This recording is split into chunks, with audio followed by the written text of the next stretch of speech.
When I moved into my new place, I was just looking for a fresh start. I won't get into the details, but let's just say I had a bad situation with an ex that made staying in my old city impossible.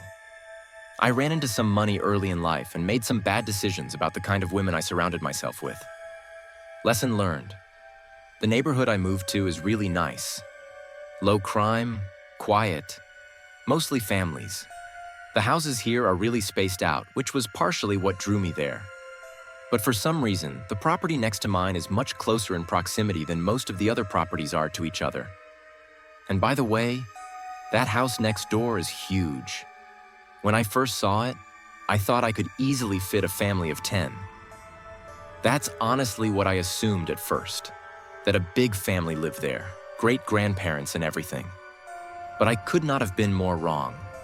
Even though I tried to be low-key, I wasn't going to be a rude neighbor. I took it upon myself to introduce myself to everyone in the neighborhood. For whatever reason, I decided to introduce myself to my next-door neighbors last. I couldn't tell you why. Everyone else I met seemed really sweet and genuine. I'd say 90% of them were parents of young children. And yes, they were all slightly intimidating purely based on how successful they seemed to be. I wasn't too sure how a younger guy like myself would easily blend into a community like that. But that was more of a personal concern. When I got around to meeting my next-door neighbor, my social battery was mostly drained from having spent the day making small talk with strangers. I knew if I just went back home, I was never going to be as motivated to meet them, so I just sucked it up and walked up their driveway. I had gotten accustomed to being greeted by someone middle-aged, so when a young-looking dude in a mullet opened the door, I was a little taken aback. Hell, he looked even younger than me, which was definitely a shock. I recovered quickly and went ahead with my new-to-the-neighborhood spiel. As I went on, he flashed me this massive smile and actually cut me off before I could even finish talking. He said something along the lines of, "Oh wow, someone who was born in my decade." What a nice surprise. I laughed and told him the same thing, venting to him about how out of place I felt as a single guy in his late 20s among so many families with kids. He told me not to worry about that, and that most of the people who lived here kept to themselves, which was kind of a relief for me. He introduced himself as Damon and told me I should come by for a drink sometime. I shrugged my shoulders and said, "Hell, why not right now?" To which I expected him to laugh and invite me in. Instead, though, he looked over his shoulder like he was scanning his living room, and then he turned back to me, saying he wished he could, but he was busy working. I asked him what he did for work because it just seemed like a normal follow-up question to what he said, and he dropped his smile a bit. After a weird stare, he laughed and just said, "Finance," but didn't elaborate any more than that, which I thought was a bit strange. I told him fair enough and asked if he had any roommates. To my surprise, he told me he lived there alone, which was absolutely insane to me given how big the house was. We chit-chatted for a few more minutes, and he gave me his number before going back inside. I was excited that someone my age lived here, especially because he seemed like a really chill guy, but I couldn't get over how odd it was for someone like that to live all alone. And yeah, I know I was essentially doing the same thing, but you have to keep in mind, my house wasn't even half the size of his. Anyway, I went back home and got on with my life. That was about 6 months ago. For a few weeks after that, nothing eventful really happened. I texted Damon a few days after he gave me his number to try and set something up, but he'd always complain about how busy he was and how sorry he was that we couldn't hang out.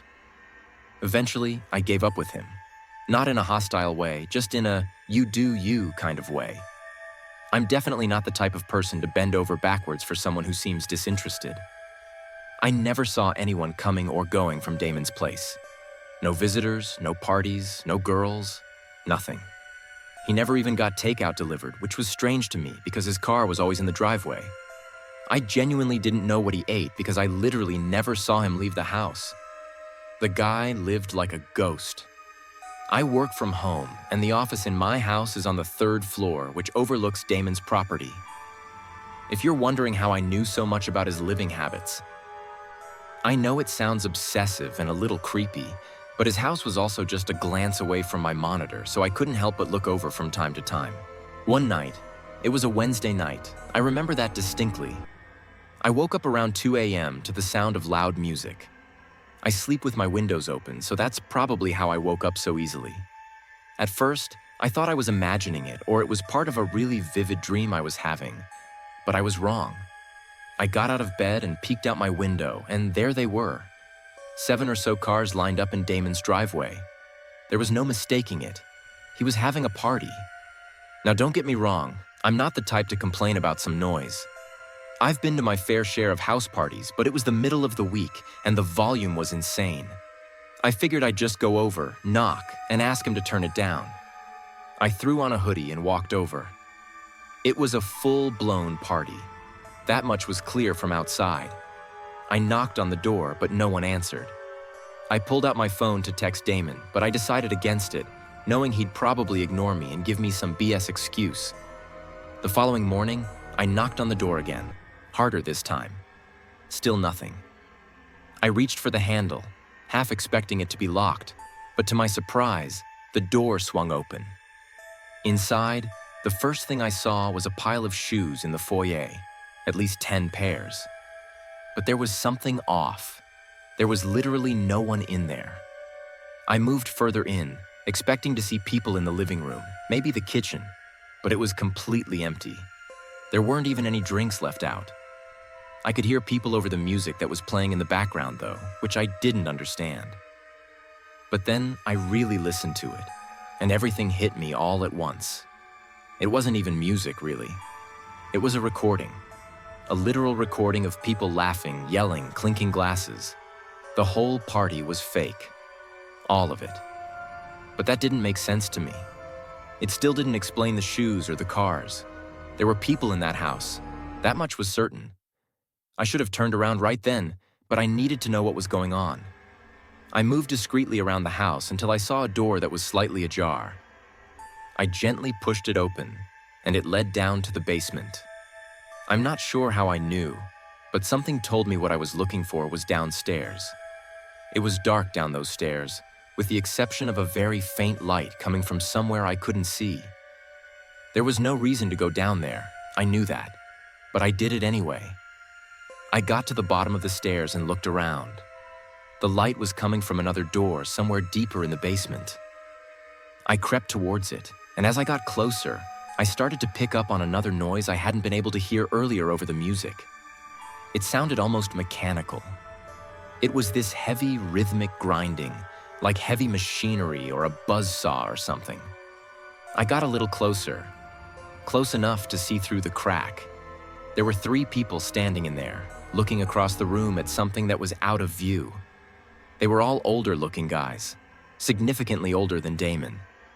They were wearing heavy-duty work clothes and had on these protective goggles and thick rubber gloves. I also realized they were wearing what looked like work boots, even though I had seen all those other shoes upstairs. Under different circumstances, I would have assumed that they were construction workers. I really wanted to see what they were looking at, but it was too far out of view. After a few seconds of me just standing there, I started to pick up on this awful bleach smell, or some kind of cleaning solution. That's what did it for me. I started to feel this awful pit in my stomach, like my life was in danger. I can't explain it. I turned to leave, trying to be as quiet as possible. As I was finding my way back to the stairs, the light from behind me suddenly dimmed, like someone had shut the door behind me. I didn't actually hear the door over the music, but I felt it. I sprinted up the stairs as fast as I could. I ran through the house and burst out the front door. I didn't run directly to my house. I jumped my own fence and made it to the backyard. I slipped in through my side door, locking it behind me. My chest was pounding, but under no circumstances could I let Damon or any of those other guys know it was me who had been snooping around. I gathered myself and went up to my office, making sure all the lights up there were off. I crouched down below the window and peeked over at Damon's house. There was no one there. But then, a few minutes later, the front door flew open, and like 8 guys poured out, scanning the yard, the driveway, the street. But Damon wasn't with them. I could tell because everyone looked older, like those first guys I had seen. A few of them looked like they were arguing about something, but I couldn't make out what they were saying. One of the men actually shoved one of the other ones, and I thought they were about to start fighting in the street, but they didn't. Eventually, they all went back inside, and the music stopped soon after that. I stood at the window trying to make sense of what had just happened. I thought about calling the cops, but what would I even say? The music wasn't playing anymore, and there was no real crime I could actually report. The thing I couldn't understand was how none of my other neighbors had a problem with the loud music, especially since most of them had children. I figured if they had been able to hear it and I called the police, Damon would know it was me. And the shoes. I had no idea what that was about either. The people I had seen were all wearing boots, so did they bring extra pairs of shoes just to leave in the foyer? I had too many questions and I didn't know what to do, so I just went to bed. The next morning, I woke up and looked out my bedroom window. Every single car was gone, including Damon's. I went upstairs to try and get some work done, but I couldn't concentrate and found myself looking over at Damon's house every 5 seconds. After a few hours of his car not being there, I decided to go for a walk, partly to clear my head, but mostly to take some low-key glances through his windows. Nothing, though. Days passed, and Damon still didn't return. Or his car didn't, at least. I was baffled. With every passing day, I still couldn't figure out how my other neighbors had been able to sleep through all the noise that night. So I just straight up asked them. I went to a few houses and asked them if they had heard the party he had a few nights ago. No one knew what I was talking about, even after I told them which house it was coming from and how late it was. I thought I was going crazy. That was a few months ago now. The crazy thing is, Damon still hasn't returned, and it's clear no one is maintaining his house, as the grass is starting to get really long and there's an untouched pile of packages leaning against his front door. I don't know what to make of this. It could be nothing, but I feel like no one would go to such lengths to disguise what they were doing with a fake party unless it was something illegal. But would people going to such lengths really forget something as important as locking the front door? Maybe that's what those guys had been arguing about. I really have no idea, and the fact that none of my other neighbors seemed bothered by it makes me think I'm involved in some huge conspiracy or something. I know I'm just being paranoid, but I just have so many unanswered questions. When Damon returns, if he ever does, I'm debating whether or not I should just go and straight up ask him. What do you think was really happening in Damon's house? Was it something sinister or just a bizarre misunderstanding? Let me know your theories in the comments. Until then, stay curious, but stay safe.